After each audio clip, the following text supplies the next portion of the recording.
कल रात 11 बजे कोटिमंकाल शहर में डॉक्टर मेत्रे इनके घर में 3 इसम और एक लेडी आकर हम आयकर अधिकारी ऐसे बताकर उनके घर में उन्हें सर्च किया और वहाँ से उन्होंने कुछ नगद कैश और गोल्ड लेकर गए हैं, ऐसे फिरियादी ने रात को हमें बताया।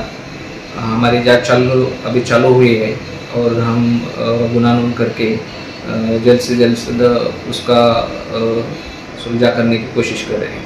काल रात्री संध्याकाळी सुमारे 11 वाजता एका संशयित गाडीमध्ये 3 इसम आणि एक महिला डॉक्टर मेत्रे यांच्या दवाखान्यात वगैरे येऊन आपण आयकर अधिकारी असल्याचे सांगून त्यांच्याकडून काही रक्कम आणि सोन्याचे दागिने घेऊन गेलेले आहेत।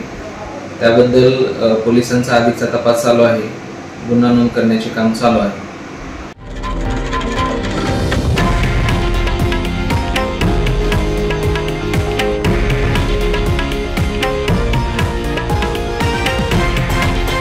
हे आहे देशातील नंबर 1 न्यूज नेटवर्क आणि आपण पाहत आहात TV9 मराठी, एकमेव।